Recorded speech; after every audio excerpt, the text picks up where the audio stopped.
Noong 1990, nangyari ang isa sa pinakamakasaysayang lindol sa Pilipinas.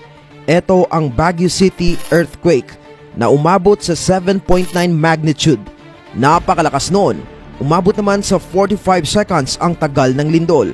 Halos 1,600 ang nabawian ng buhay at worth 15 billion pesos ang napinsala. Ito ay ayon sa doh.gov.ph.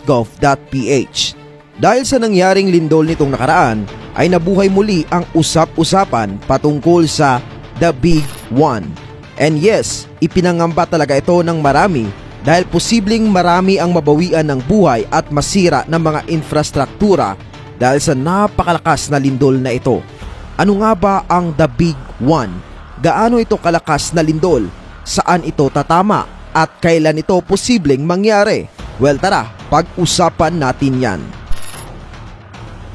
Ito ang inilabas na larawan ng National Research Council of the Philippines. Makikita natin rito ang mga gumagalaw na tectonic plates sa mundo at ang ilan sa mga iyon ay nasa Pilipinas, which is makikita natin sa illustration. Ang simbolong ito ay nagpapakitang may convergent plate sa ating bansa. Kapag sinasabing convergent plate, ito ay nangangahulugang nagsama o nag-combine na dalawang tectonic plates.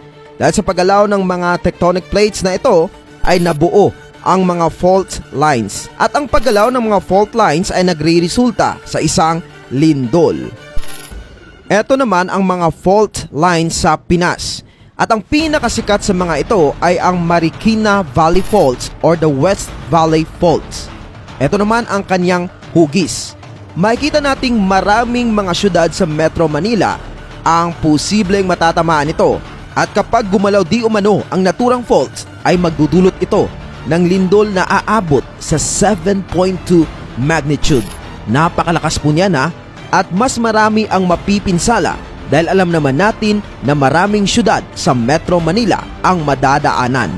Ayon sa pag-aaral, posibleng umabot daw sa 34,000 na tao ang mabawian ng buhay dahil dito at bilyong-bilyong halaga ng mga infrastruktura ang masisira. Well, sa mga impormasyon na nalaman natin, maiging ipagdasal na huwag na sana itong mangyari. Ayon sa pag-aaral, every 200 to 400 years, gumagalaw ang naturang fault line. Huli itong gumalaw noong 1658. Yan ay 364 years ago na. Kaya naniniwala ang mga eksperto na anytime soon pwedeng gumalaw ang Marikina Valley Fault.